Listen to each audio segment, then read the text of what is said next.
Hello everyone, welcome to Keystone life sciences. Previous lectures में हम लोग न्यूक्लिक एसिड्स के बारे में बात कर रहे थे। वहां पे मैंने आपको बताया कि न्यूक्लिक एसिड्स में ही जो भी जेनेटिक इंफॉर्मेशन होती हैं वो स्टोर्ड होती हैं, ठीक है। और ये genetic information generation to generation transfer होती हैं, ठीक। वहां पे मैंने आपको ये भी बताया कि जो भी जेनेटिक इंफॉर्मेशन डीएनए में स्टोर्ड होती है वो डीएनए से डीएनए में, डीएनए से आरएनए में और आरएनए से प्रोटीन में ट्रांसफर हो सकती है, ठीक। इसके अलावा मैंने आपको यह भी बताया था कि जो न्यूक्लिक एसिड्स होते हैं ये न्यूक्लियोटाइड्स के पॉलीमर्स होते हैं, ठीक। इस तरह से मैंने बहुत सारी बेसिक चीजें आपको लास्ट लेक्चर में बताया, ठीक। तो आज के लेक्चर में हम लोग न्यूक्लियोटाइड्स के बारे में बात करेंगे। न्यूक्लियोटाइड्स कितने तरह के होते हैं इसके बारे में बात करेंगे, उनके कौन कौन से कंपोनेंट्स होते हैं इसके बारे में बात करेंगे, ठीक है। तो ये भी बहुत ही बेसिक सा लेक्चर होने वाला है, लेकिन बैकग्राउंड को क्लियर करने के लिए ये लेक्चर बहुत इंपॉर्टेंट है। इसलिए हम लोग स्टार्ट करेंगे आज कि न्यूक्लिक एसिड्स के बिल्डिंग ब्लॉक्स जो कि न्यूक्लियोटाइड्स होते हैं उनमें कौन कौन से कंपोनेंट्स होते हैं, कितने तरह के होते हैं, उनका स्ट्रक्चर क्या होता है, उनकी प्रॉपर्टीज क्या होती है, इन सारी चीजों के बारे में हम लोग डिस्कस करेंगे, ठीक है। तो एक बार रिकैप लेते हैं। लास्ट लेक्चर में हमने आपको बताया कि न्यूक्लिक एसिड्स जो होते हैं, न्यूक्लिक एसिड्स जो होते हैं ये क्या होते हैं, ये जेनेटिक इंफॉर्मेशन को स्टोर करते हैं, जेनेटिक इंफॉर्मेशंस को स्टोर करते हैं, ठीक है। ये क्या करते हैं, जेनेटिक इंफॉर्मेशन को स्टोर करते हैं और यही genetic information generation to generation transfer होती है, ठीक है। और न्यूक्लिक एसिड्स जो होते हैं, न्यूक्लिक एसिड्स होते क्या हैं, nucleic acids are, nucleic acids are the polymers of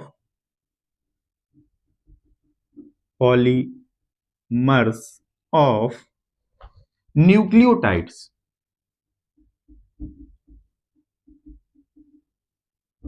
ठीक है। ये न्यूक्लियोटाइड्स के पॉलीमर्स होते हैं या फिर इनको हम लोग पॉलीन्यूक्लियोटाइड्स भी बोलते हैं। हम लोग क्या बोलते हैं, पॉली न्यूक्लियोटाइड्स, क्योंकि ये पॉलीमर्स है न्यूक्लियोटाइड्स के इसलिए पॉलीन्यूक्लियोटाइड्स, ठीक है। तो अब हम लोग डिस्कस करते हैं कि ये न्यूक्लियोटाइड्स होते क्या हैं, ठीक है। न्यूक्लियोटाइड्स बनते कैसे हैं इसके बारे में थोड़ी सी चर्चा करते हैं, ठीक है। तो अगर हम लोग बात करें न्यूक्लियोटाइड्स के कंपोनेंट्स की, ठीक है, न्यूक्लियोटाइड्स के कंपोनेंट्स की अगर हम लोग बात करें तो न्यूक्लियोटाइड्स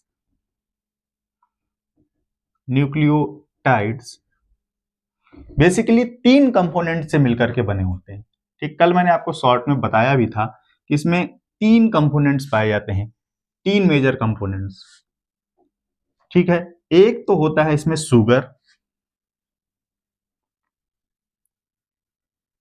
ठीक है। दूसरा होता है nitrogenous base,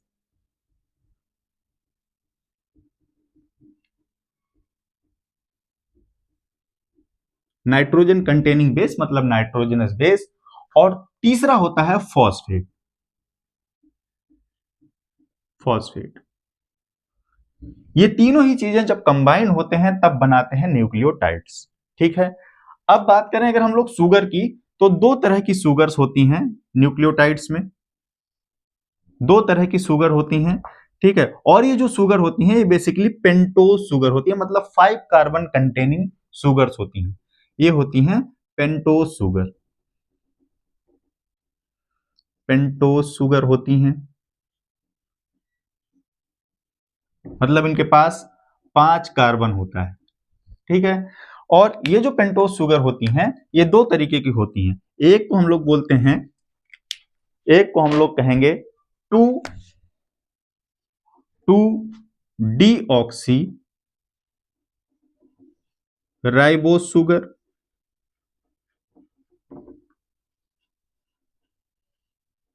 to deoxyribose sugar. और दूसरी होती है राइबोज शुगर, राइबोज शुगर, ठीक है। दोनों का स्ट्रक्चर देख लेते हैं इसी टाइम पे, ठीक है। 2-डीऑक्सीराइबोस शुगर होती है, 5 कार्बन की शुगर है, पेंटोज शुगर है, ठीक है। तो इसके पास में क्या होगा, कुछ इस तरीके का इसका स्ट्रक्चर होता है, 5 मेंबर्ड रिंग होगी यहाँ पे, ठीक है। और डीऑक्सीराइबोस शुगर में क्या होता है, ये है 1 प्राइम, ये है 2 प्राइम, ये है 3 प्राइम, ये है 4 प्राइम, और यहाँ पे होता है CH2OH, ये होता है 5 प्राइम, ठीक है। यहाँ पे क्या है, 2 प्राइम पे हाइड्रोक्सिल ग्रुप एब्सेंट होता है, सिर्फ हाइड्रोजन एटम प्रेजेंट होता है, ठीक है। और यहाँ पे क्या है, OH H H OH H, ठीक है। ये है हमारी डीऑक्सीराइबोस शुगर,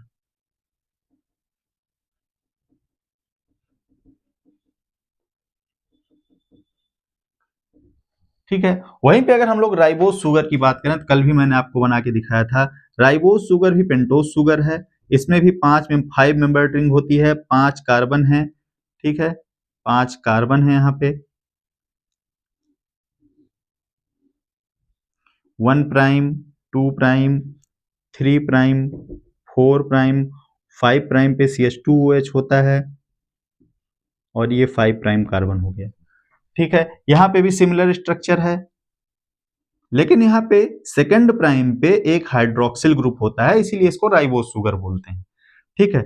यहाँ का जो ऑक्सीजन, हाइड्रोक्सिल ऑक्सीजन था डीऑक्सीराइबोज में, वो डीऑक्सीडाइज हो गया है, इसलिए इसको डीऑक्सीराइबोस शुगर बोल रहे हैं। तो ये कुछ स्ट्रक्चर है राइबोस शुगर का, ये है राइबोस शुगर, ठीक है। तो ये दो तरीके की शुगर पाए जाते हैं न्यूक्लियोटाइड्स में, ठीक है। उसके बाद करते हैं उसके बाद बात करते हैं नाइट्रोजनस बेस पे, हम लोग उसके बाद आते हैं नाइट्रोजनस बेस पे, ठीक है। तो नाइट्रोजनस बेस की अगर हम लोग बात करें तो दो तरह के नाइट्रोजनस बेस भी वहां पे प्रेजेंट होते हैं, ठीक है। नाइट्रोजनस बेस की अगर हम लोग बात करें तो nitrogenous base are derivatives of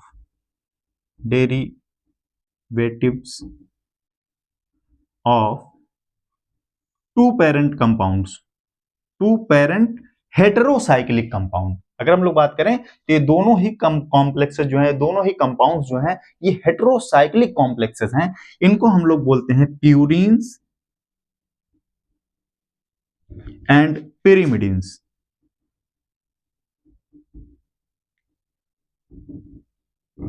ठीक है। प्यूरिन्स एंड पिरिमिडिन्स के डेरिवेटिव्स होते हैं, ठीक है। इसको डिटेल में थोड़ा सा देखते हैं, नाइट्रोजनस बेस के बारे में थोड़ा सा डिटेल में देखते हैं। नाइट्रोजनस बेसेस जो होते हैं वो डेरिवेटिव्स होते हैं प्यूरिन्स और पिरिमिडिन्स के, ठीक है। तो देखते हैं कौन कौन से प्यूरिन्स और कौन कौन से पिरिमिडिन्स कॉमनली पाए जाते हैं, ठीक है। तो अगर हम लोग बात करें प्यूरिन्स की तो दो तरीके के प्यूरिन्स पाए जाते हैं, एक को हम लोग कहते हैं एडिनिन,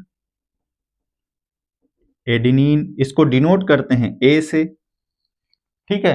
दूसरा होता है ग्वानिन, ग्वानिन इसको डिनोट किया जाता है जी से, ठीक है।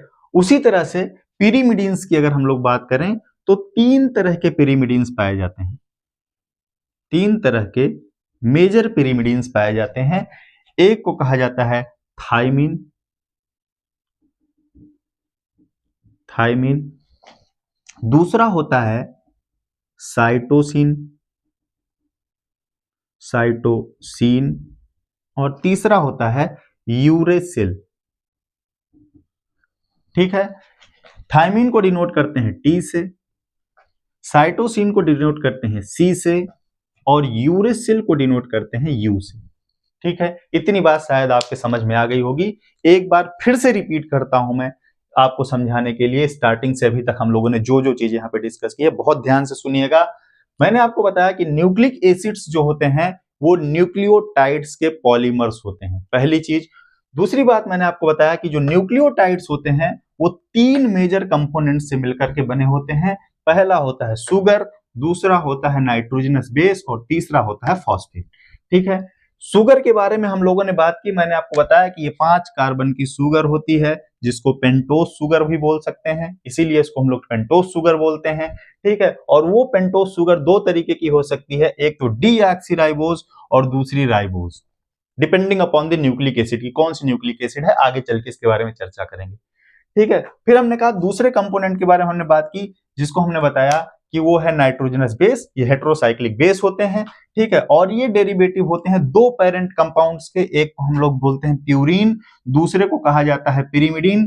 ठीक है, दो तरीके के प्यूरिन्स पाए जाते हैं न्यूक्लिक एसिड्स में, एक होता है एडेनिन जिसको ए से डिनोट करते हैं, दूसरा होता है ग्वानिन जिसको जी से डिनोट करते हैं। ठीक है, और तीन तरीके के पिरिमिडीन्स हैं, ये एक को हम लोग बोलते हैं थाइमीन, साइटोसिन और यूरेसिल। ठीक है, थाइमीन को टी से, साइटोसिन को सी से और यूरेसिल को यू से डिनोट करते हैं। ठीक है, और फॉस्फेट तो फॉस्फेट ग्रुप है, ये कॉमन होता है। ठीक है, उसके बाद हम लोग बात करते हैं कि कहां पे किस न्यूक्लिक एसिड में कौन सी चीजें पाई जाएंगी। ठीक, मैंने आपको बताया था कि न्यूक्लिक एसिड दो तरह की है, एक था डीएनए और दूसरी थी आरएनए। ठीक है, ये आपको पता भी है। ठीक है, डीएनए को बोलते हैं डीऑक्सीराइबो न्यूक्लिक एसिड और इसको बोलते हैं राइबोन्यूक्लिक एसिड। ठीक है, अब डीऑक्सीराइबोन्यूक्लिक एसिड में जो है जो शुगर पाई जाएगी वो होगी डीऑक्सीराइबोज, ये पाई जाएगी डीएनए में। ठीक है, और राइबोन्यूक्लिक एसिड में जिसको आरएनए भी बोलते हैं शॉर्ट फॉर्म में, वहां पे जो जो शुगर पाई जाएगी वो होगी राइबोज। ठीक है, उसके बाद बात करते हैं बेसिस की। ठीक है, बेसिस की, हर एक न्यूक्लिक एसिड में चार तरीके के बेसिस कॉमनली पाए जाते हैं, ध्यान से सुनिएगा। हर एक न्यूक्लिक एसिड में, चाहे वो आरएनए हो चाहे वो डीएनए हो, दोनों में चार तरह के नाइट्रोजनस बेसिस पाए जाते हैं कॉमनली। ठीक है, लेकिन यहाँ तो 5 लिखे हुए हैं, फिर किसमें कौन सा पाया जाएगा वो मैं आपको बताता हूं। सबसे पहले प्यूरिन्स की बात करें, एडेनिन और ग्वानिन ये डीएनए और आरएनए दोनों में पाए जाएंगे। ठीक है, एडेनिन और ग्वानिन डीएनए और आरएनए दोनों में पाया जाता है। ठीक, उसके बाद पिरिमिडीन्स की बात करते हैं। पिरिमिडीन्स की अगर हम लोग बात करें तो थाइमीन और साइटोसिन ये पाया जाता है डीएनए में। डीएनए में थाइमीन और साइटोसिन दोनों पाया जाता है। ठीक है, जबकि आरएनए में थाइमीन नहीं पाया जाता है। थाइमीन जो होता है वो आरएनए में एब्सेंट होता है, आरएनए में नहीं पाया जाता, इसलिए मैंने यहाँ पे निगेटिव का निशान बनाया हुआ है। तो आरएनए में पाया जाता है साइटोसिन एंड यूरेसिल, ये पाया जाता है आरएनए में। तो पिरिमिडीन जो आरएनए में पाई जाएगी वो साइटोसिन एंड यूरेसिल होगी, और डीएनए में जो पाई जाएगी वो थाइमीन ओ और साइटोसिन होगा।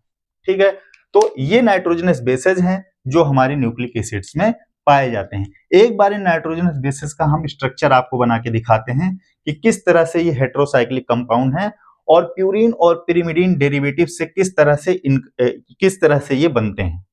मैंने आपको बताया कि नाइट्रोजनस बेस जो होते हैं वो दो पेरेंट कंपाउंड के डेरिवेटिव होते हैं, एक होता है प्यूरिन और एक होता है पिरिमिडीन। ठीक है, तो ये प्यूरिन का एक बेसिक स्ट्रक्चर है और ये एक पिरिमिडीन का बेसिक स्ट्रक्चर है जो ऊपर है, ये दोनों पेरेंट कंपाउंड है और इन्हीं दोनों कंपाउंड से ये बेसेस बने हुए हैं।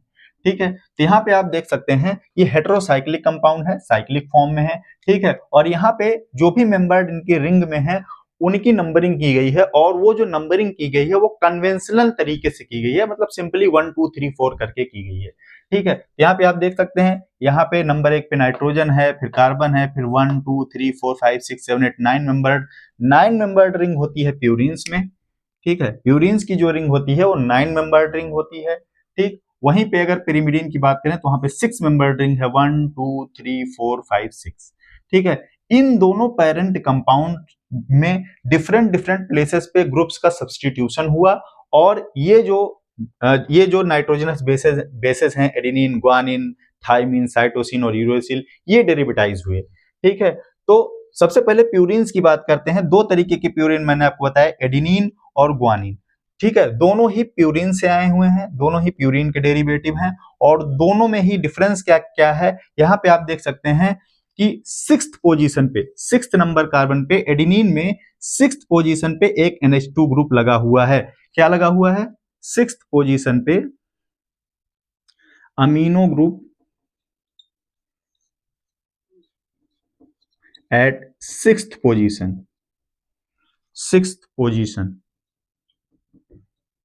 ठीक है। सिक्स्थ पोजीशन पे आपको अमीनो ग्रुप देखने को मिल जाता है, इसीलिए इसको 6 अमीनो प्यूरिन भी कहा जाता है। इसको 6 अमीनो प्यूरिन भी कहा जाता है। उसके बाद बात अगर करें ग्वानिन की, तो ग्वानिन में सेकेंड पोजीशन पे एक अमीनो ग्रुप मिलता है। कहां पे मिलता है? सेकेंड पोजीशन पे अमीनो ग्रुप है, ठीक है। और सिक्स्थ पोजीशन पे एक कार्बोनिल ग्रुप है, सिक्स पोजीशन पे एक कार्बोनिल ग्रुप है, इसीलिए इसको कहा जाता है 6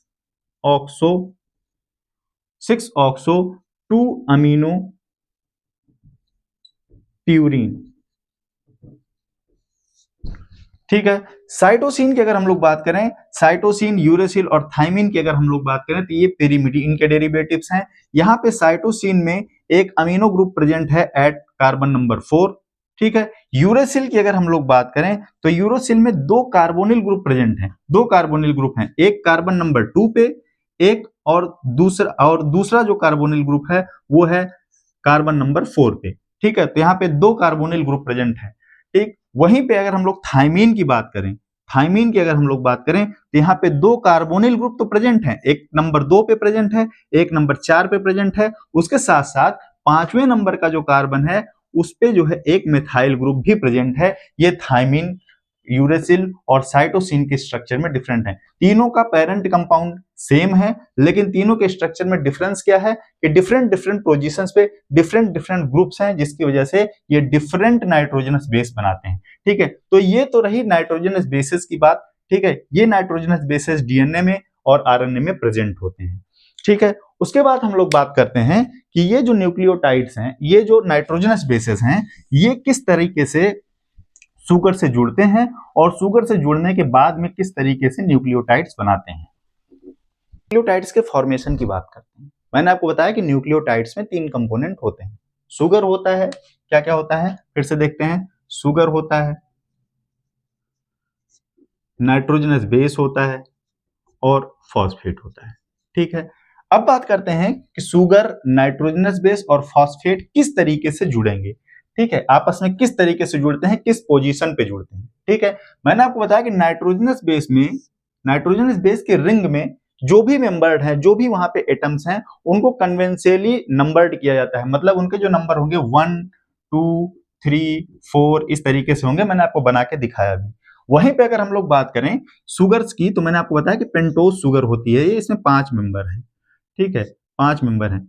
अब जब ये आपस में जुड़ जाएंगे, शुगर और नाइट्रोजनस बेस जब आपस में जुड़ेंगे, तो यहाँ पे जो नंबरिंग है 1 2 3 4 5 करके है, ठीक है। अगर हम शुगर की भी नंबरिंग 1 2 3 4 5 कर देंगे तो ये थोड़ा सा कंफ्यूजिंग हो जाएगा कि बात शुगर के नंबर की हो रही है या नाइट्रोजनस बेस के नंबरिंग की हो रही है।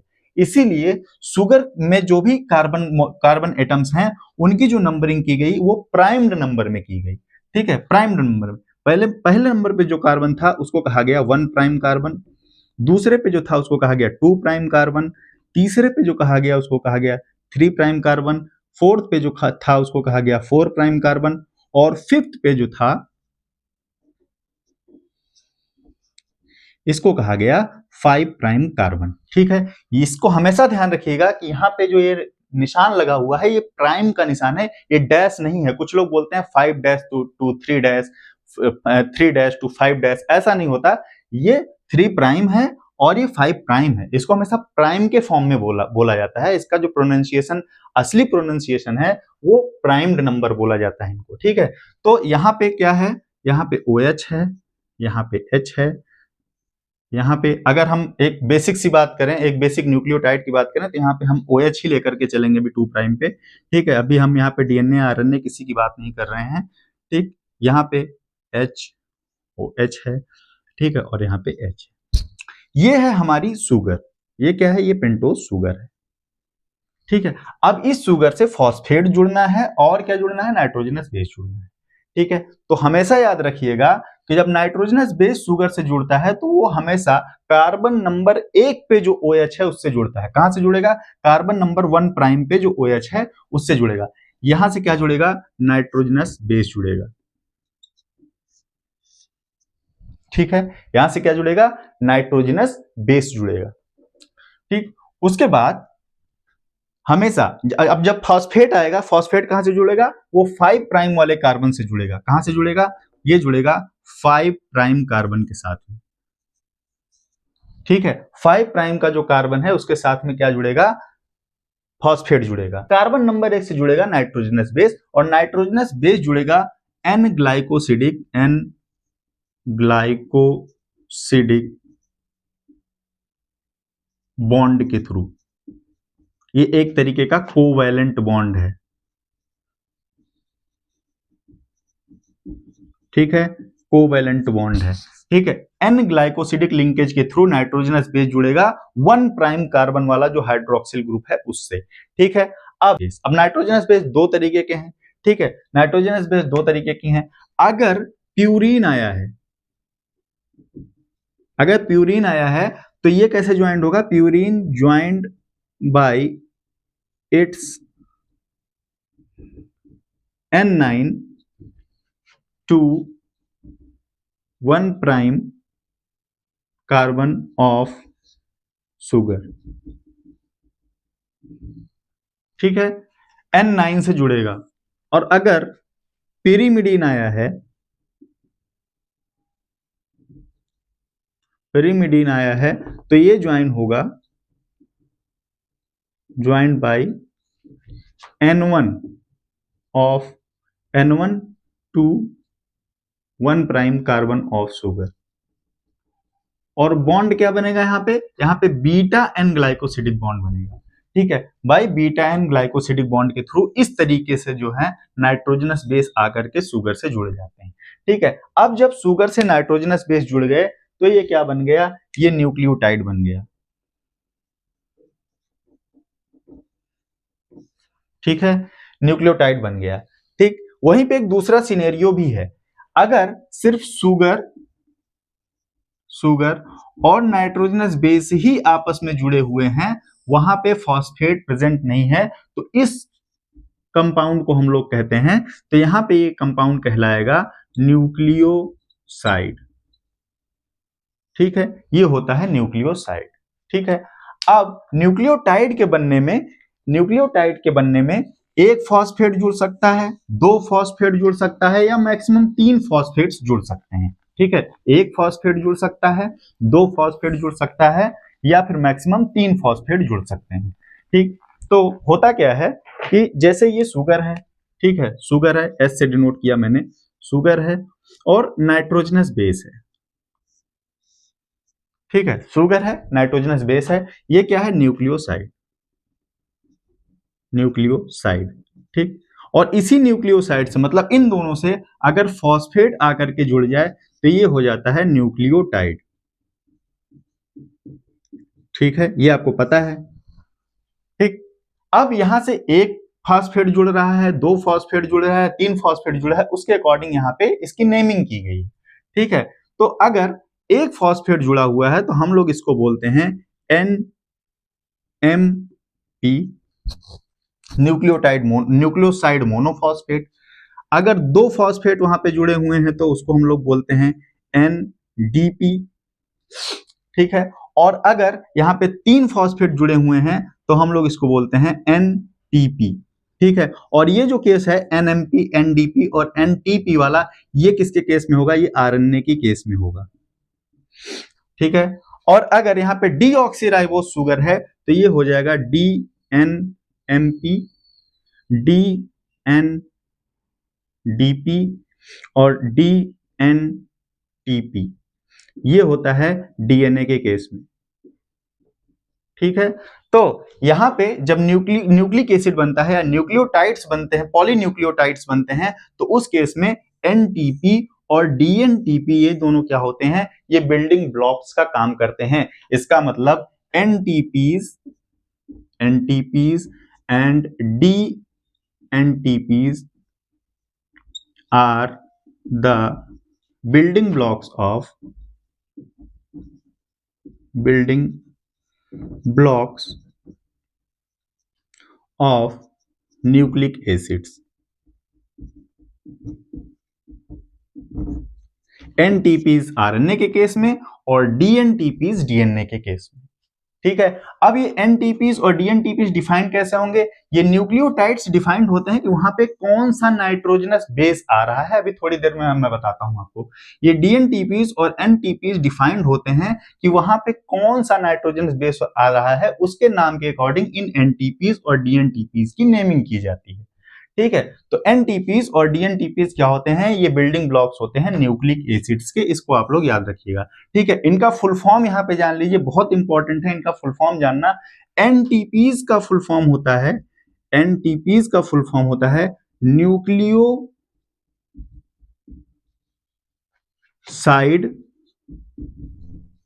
न्यूक्लियोसाइड ट्राइफॉस्फेट,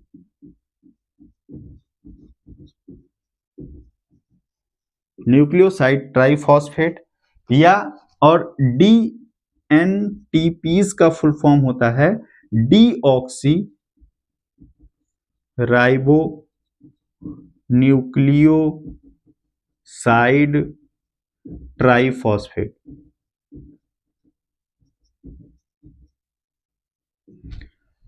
ठीक है, ये बेसिकली न्यूक्लियोसाइड ट्राइफॉस्फेट्स हैं, और ये न्यूक्लियोसाइड ट्राइफॉस्फेट्स ही क्या होते हैं? ये बिल्डिंग ब्लॉक्स होते हैं न्यूक्लिक एसिड्स के।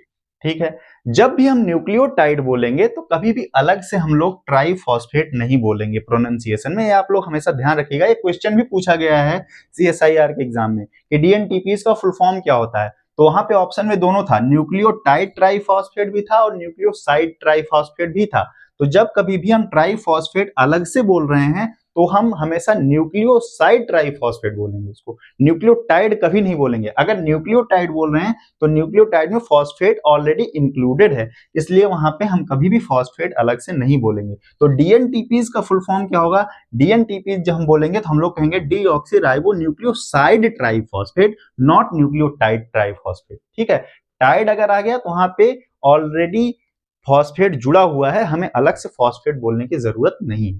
ठीक है, तो अब यहाँ पे बात आती है कि ये जो न्यूक्लियोटाइड्स होते हैं ये कितने तरीके के हैं। ठीक है, अब हम लोगों ने कहा कि डीएनए में डीऑक्सीराइबोस शुगर है, ठीक है, और आरएनए में राइबोस शुगर है। ठीक है, और दोनों ही शुगर जब फॉस्फेट और नाइट्रोजनस बेस से जुड़ जाते हैं तो ये बनाते हैं न्यूक्लियोटाइड्स। तो न्यूक्लियोटाइड्स कितने तरीके के हो सकते हैं? न्यूक्लियोटाइड्स के टाइप्स की अगर हम लोग बात करें तो दो तरीके के न्यूक्लियोटाइड्स हमको देखने को मिलेंगे न्यूक्लिक एसिड्स में।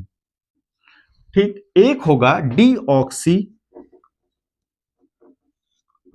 राइबो न्यूक्लियोटाइड, और दूसरा होगा राइबो न्यूक्लियोटाइड। ठीक है, डीऑक्सीराइबो न्यूक्लियोटाइड्स पाए जाएंगे डीएनए में और राइबो न्यूक्लियोटाइड्स पाए जाएंगे आरएनए में। ठीक, so according to presence of bases, क्योंकि चार तरीके के बेसेस हमारे डीएनए में होंगे और चार तरीके के बेसेस हमारे आरएनए में होंगे, तो according to presence of bases चार तरीके के deoxyribonucleotides, four types of nucleotides found in DNA and RNA. Okay, चार तरीके के न्यूक्लियोटाइड्स डीएनए और आरएनए में हो सकते हैं। अगर डीएनए में है तो डीऑक्सीराइबो न्यूक्लियोटाइड्स होंगे और अगर आरएनए में है तो राइबो न्यूक्लियोटाइड्स होंगे। तो सबसे पहले डीऑक्सीराइबो न्यूक्लियोटाइड्स की बात करते हैं, कौन कौन से डीऑक्सीराइबो न्यूक्लियोटाइड्स हो सकते हैं according to the presence of bases. ठीक है, शुगर और फॉस्फेट तो सेम रहेगा, लेकिन बेसेस अगर बदल जाएंगे तो न्यूक्लियोटाइड्स के नाम भी बदल जाएंगे, ध्यान से देखिएगा। ठीक है, सबसे पहले हम लोग बात करते हैं अगर वहां पे नाइट्रोजनस बेस हम बात करेंगे सबसे पहले डीऑक्सी राइबो न्यूक्लियोटाइड। न्यूक्लियोटाइड्स की। ठीक है, अगर जो नाइट्रोजनस बेस है वो एडिनिन है, ठीक है, एडिनिन को ए से डिनोट करते हैं। अगर जो नाइट्रोजनस बेस है वो एडिनिन है तो कौन सा डीऑक्सीराइबो न्यूक्लियोटाइड हो सकता है वहां पे? ठीक है, तो अगर एडिनिन है तो इसको कहा जाता है डीऑक्सी एडिनाइलेट, एडिनाइलेट, ठीक है, और इसको डिनोट करते हैं डी ए से। ठीक, ये डीऑक्सीराइबो न्यूक्लियोटाइड होता है। ठीक है, अब मैंने आपको बताया कि न्यूक्लियोटाइड में एक फॉस्फेट जुड़ सकता है, दो फॉस्फेट भी जुड़ सकते हैं और तीन फॉस्फेट भी जुड़ सकते हैं, तो उसी अकॉर्डिंग भी इनकी नेमिंग की जाती है। सपोज दैट कि एक फॉस्फेट जुड़ा हुआ है, वहां से क्या जुड़ा हुआ है, सिर्फ एक फॉस्फेट जुड़ा हुआ है, तो उसको कहा जाता है, अगर वन फॉस्फेट जुड़ा हुआ है तो उसको कहा जाएगा adenosine, sorry deoxy adenosine, D oxy adenosine, adenosine 5 prime. Phosphate हमेशा 5 प्राइम कार्बन से जुड़ता है, तो 5 प्राइम मोनोफॉस्फेट, मोनोफॉस्फेट, ठीक है, और इसको हम लोग सिंपली नोट करते हैं DAMP से। ठीक है, DAMP से हम लोग नोट करते हैं। अगर वहां पे दो फॉस्फेट जुड़े हुए हैं तो कहा जाएगा डीऑक्सी एडिनोसिन 5 प्राइम डाइफॉस्फेट। ठीक है, और इसको कहा जाता है DADP। ठीक है, उसके बाद अगर वहां पे तीन फॉस्फेट जुड़े हुए हैं तो इसको कहा जाएगा D oxy adenosine 5 prime triphosphate, और इसको डिनोट किया जाता है DATP से। ठीक है, तो ये तो बात रही न्यूक्लियोटाइड्स की। ठीक, अगर हम लोग बात करें इनके न्यूक्लियोसाइड की, इसके न्यूक्लियोसाइड की अगर हम लोग बात करें तो ये होता है डीऑक्सी एडिनोसिन, डीऑक्सी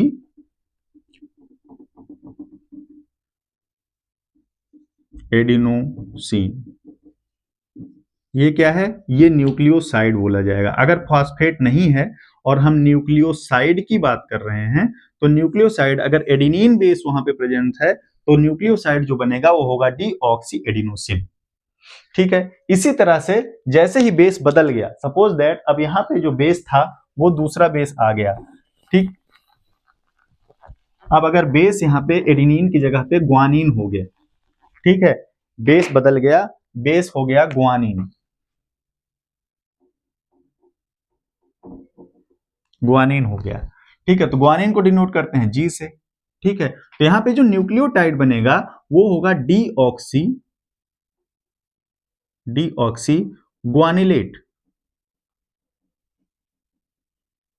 ठीक, और इसको डिनोट करेंगे डीजी से।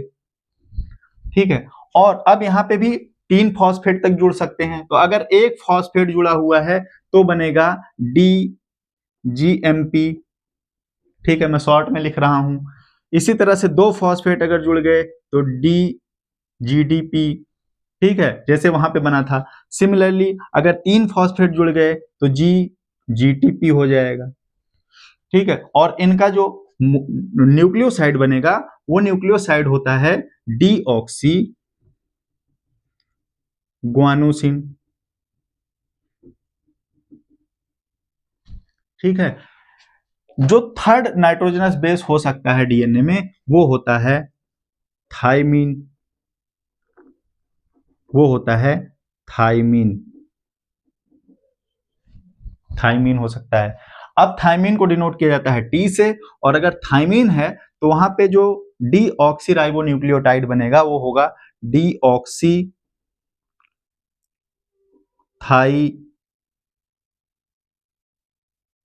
थाइमीडाइलेट, डीऑक्सीथाइमिडाइलेट। ठीक है, तो यहां पे भी तीन फॉस्फेट जुड़ सकते हैं, तो अगर एक फॉस्फेट जुड़ा हुआ है तो बनेगा DTMP, डी अगर दो जुड़े हो तो DTDP, 3 जुड़े हुए हैं तो DTTP, ठीक है, इस तरीके से बन जाएगा। और जो हमारा न्यूक्लियोसाइड बनेगा वो होगा डीऑक्सी थाइमिडीन, ठीक है। अब यहाँ पे जो फोर्थ नाइट्रोजनस बेस होता है डीएनए में वो होता है साइटोसिन। साइटोसिन, और साइटोसिन को डिनोट करते हैं सी से। अगर साइटोसिन है तो यहाँ पे जो न्यूक्लियो डीऑक्सीराइबो न्यूक्लियोटाइड बनेगा वो होगा डीऑक्सी साइटिडाइलेट, साइटिडाइलेट, ठीक है। इसको डिनोट करेंगे डीसी से, ठीक है। और अगर एक फॉस्फेट जुड़ा हुआ है तो बनेगा डीसीएमपी, अगर 2 जुड़ा हुआ है तो डीसीडीपी, और अगर 3 जुड़ा हुआ है तो डीसीटीपी बनेगा यहाँ पे, ठीक है। और जो न्यूक्लियोसाइड होता है विदाउट फॉस्फेट फॉर्म जो इसका होता है ये होता है डीऑक्सी साइटिडाइलेट, ठीक है, सॉरी साइटिडीन, डीऑक्सी साइटिडीन, साइटिडाइलेट तो न्यूक्लियोटाइड होगा, न्यूक्लियोसाइड साइटिडीन होगा, ठीक है। ये तो बात रही डीऑक्सीराइबो न्यूक्लियोटाइड्स की। अगर हम लोग राइबो न्यूक्लियोटाइड्स की बात करें, यहाँ पे राइबो न्यूक्लियोटाइड्स की बात करें तो सिमिलर होता है, बस वहां पे थाइमीन की जगह पे यूरेसिल आ जाता है, और जहां जहां हम लोग डीऑक्सी लगा रहे हैं डीऑक्सी हर जगह से हट जाएगा, ठीक है। डीऑक्सी क्या होता है वो हट जाता है, ठीक है। राइबो न्यूक्लियोटाइड्स की बात करते हैं, राइबो न्यूक्लियोटाइड्स, राइबो न्यूक्लियोटाइड्स की बात करते हैं, ठीक है। तो राइबो न्यूक्लियोटाइड्स की अगर हम लोग बात करें तो अगर एडेनिन है, एडेनिन ए से डिनोट करेंगे, ठीक है। और राइबो न्यूक्लियोटाइड जो बनेगा वो होगा एडिनोसिन, एडिनाइलेट, सॉरी, जो न्यूक्लियोटाइड बनेगा वो होगा एडिनाइलेट, ठीक, डीऑक्सी हट जाएगा एडिनाइलेट हो जाएगा। अब एडिनाइलेट को डिनोट करते हैं ए से, सिंपली ए से डिनोट करते हैं इसको भी, ठीक है। और अगर यहाँ पे डिफरेंट डिफरेंट नंबर में फॉस्फेट प्रेजेंट हैं, अगर एक फॉस्फेट प्रेजेंट है तो यहाँ पे बनेगा AMP, adenosine monophosphate, ADP, adenosine diphosphate, ATP, adenosine triphosphate, और अगर न्यूक्लियोसाइड की बात करें तो ये हो जाएगा सिंपली एडिनोसिन, ठीक है। वहीं पे अगर सेकंड नाइट्रोजनस बेस प्रेजेंट है यहाँ पे ग्वानिन, ठीक है, तो इसको जी से डिनोट करते हैं और ये हो जाएगा ग्वानिलेट, इसको भी जी से डिनोट करेंगे, ठीक है। अगर एक फॉस्फेट जुड़ा हुआ है तो जीएमपी, 2 जुड़ा हुआ है तो जीडीपी, 3 जुड़ा हुआ है तो जीटीपी, ठीक है। थर्ड नाइट्रोजनस बेस जो होता है यहाँ पे वो होता है साइटोसिन, साइटोसिन, और साइटोसिन को सी से डिनोट करते हैं। अगर राइबो न्यूक्लियोटाइड की बात करें तो साइटिडाइलेट, सी से डिनोट करेंगे। अगर एक फॉस्फेट जुड़ा हुआ है तो साइटिडीन मोनोफॉस्फेट, ठीक है। 2 जुड़ा हुआ है तो साइटिडीन डाइफॉस्फेट, 3 जुड़ा हुआ है तो साइटिडीन ट्राइफॉस्फेट, और जो न्यूक्लियोसाइड बनता है यहाँ पे इसको कहा जाता है साइटिडीन,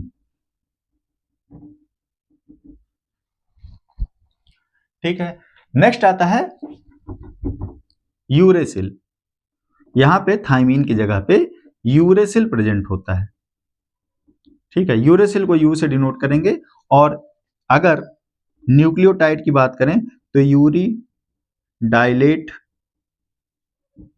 न्यूक्लियोटाइड होगा, यू से डिनोट करेंगे, ठीक है। अगर एक फॉस्फेट जुड़ा हुआ है तो यूएमपी बनाएगा, 2 जुड़ा हुआ है तो यूडीपी बनाएगा, और 3 जुड़ा हुआ है तो यूटीपी बनाएगा। ये सारी बेसिक सी बातें थी जो हमें न्यूक्लियोटाइड्स के बारे में आपको बताना था, ठीक है। ये सारी एक बेसिक सी बातें थी। ठीक है। उसके बाद न्यूक्लियोटाइड्स की अगर हम लोग बात करें, न्यूक्लिक एसिड्स की अगर हम लोग बात करें, तो न्यूक्लिक एसिड में हमने आपको बताया था कि दे आर द पॉलीन्यूक्लियोटाइड्स, उसमें बहुत सारे न्यूक्लियोटाइड्स जुड़े होते हैं। ठीक है। अब जो पॉलीन्यूक्लियोटाइड्स होते हैं उनमें डिफरेंट डिफरेंट टाइप के बेसेस प्रेजेंट होंगे। ठीक है। उन बेसेस के हिसाब से ये डिफाइन होगा कि वहां पे कौन सा न्यूक्लियोटाइड प्रेजेंट है। ठीक है। तो ये जो न्यूक्लियोटाइड सीक्वेंसेस हैं, लॉन्ग, ये बहुत इंपॉर्टेंट लाइन में लिख रहा हूं, long nucleotide, nucleo, long and specific, sorry, long and specific, specific nucleotide, nucleotide sequences of all bases। अब वो बेसेस कौन कौन से हैं? Adenine, guanine, thymine, cytosine. In DNA are the repository of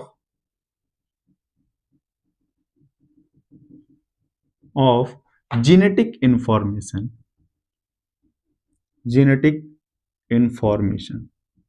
कल भी मैंने आपको बताया था कि specific gene sequence specific proteins को कोड करता है, वही जेनेटिक इंफॉर्मेशन होती है। वही लाइन यहां पर भी हमने लिखी है कि nucleotides, long nucleotide sequence, polynucleotide sequences of specific nucleotide sequences.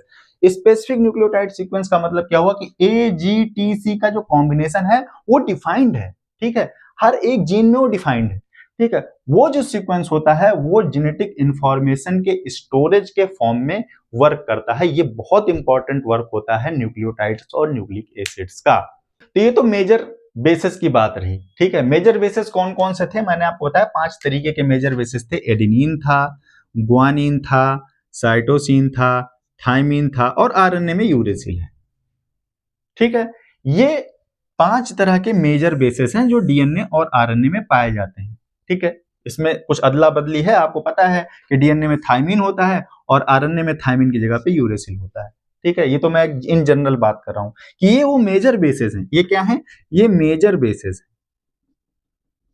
ये मेजर बेसिस हैं जो कि न्यूक्लिक एसिड्स में पाए जाते हैं। ठीक है। इसके अलावा कुछ माइनर बेसिस भी हैं, माइनर बेसिस भी हैं जो कि डीएनए और आरएनए दोनों में पाए जा सकते हैं। ठीक है। डीएनए में मोस्ट कॉमनली जो माइनर बेस है डीएनए में, they are the methylated form of, बात करूंगा इनकी आगे चल के, methylated form of major bases. कुछ मेजर बेसिस हैं उनके मेथाइलेटेड फॉर्म्स पाए जाते हैं। ठीक है। इसके अलावा कुछ वायरसेस में, कुछ वायरल डीएनए ऐसे होते हैं, वायरल डीएनए होते हैं जिनमें जो मेजर बेसिस होते हैं उन वो जो है किस में पाए जाते हैं?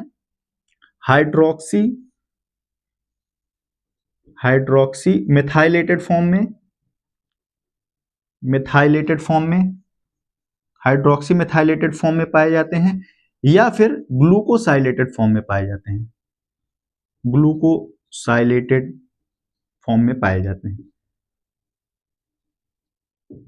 ठीक है।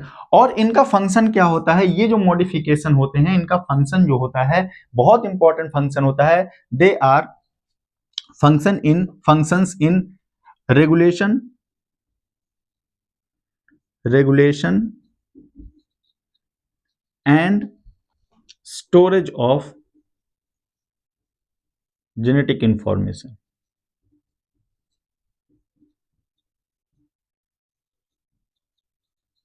Regulation and storage of genetic information में ये बहुत इंपॉर्टेंट काम, बहुत इंपॉर्टेंट रोल प्ले करते हैं। ठीक है। तो ये तो बात रही न्यूक्लियोटाइड्स की। ठीक है। तो इस लेक्चर में हम लोगों ने न्यूक्लियोटाइड्स के जनरल अकाउंट के बारे में डिस्कस किया, नाइट्रोजनस बेसिस के बारे में डिस्कस किया, किस तरह से नाइट्रोजनस बेसिस, फॉस्फेट्स और शुगर मिल करके न्यूक्लियोटाइड्स बनाते हैं, कितने तरह के न्यूक्लियोटाइड्स हो सकते हैं, डीऑक्सी राइबो न्यूक्लियोटाइड्स के बारे में हम लोगों ने बात किया, राइबो न्यूक्लियोटाइड्स के बारे में हम लोगों ने बात किया। तो कुल मिला के हम लोगों ने बिल्डिंग ब्लॉक्स जो होते हैं न्यूक्लिक एसिड्स का वो बना लिया है। ठीक है, अब नेक्स्ट लेक्चर में जब हम लोग मिलेंगे तो हम लोग बात करेंगे कि ये जो बिल्डिंग ब्लॉक हम लोगों ने बनाया है या ये जो बिल्डिंग ब्लॉक्स होते हैं न्यूक्लियोटाइड्स, ये किस तरह से आपस में पॉलीमराइज होके पॉलीन्यूक्लियोटाइड चेन बनाते हैं। ठीक है, एंड क्या प्रोसेस होती है पॉलीन्यूक्लियोटाइड चेन के फॉर्मेशन की, इसके बारे में हम लोग डिस्कस करेंगे। उसके साथ साथ हम लोग 4 गाउस के रूल के बारे में भी बात करेंगे। ठीक है, तो इस लेक्चर को हम लोग यहीं पे फिनिश करते हैं, मिलते हैं नेक्स्ट लेक्चर में। Thank you for watching.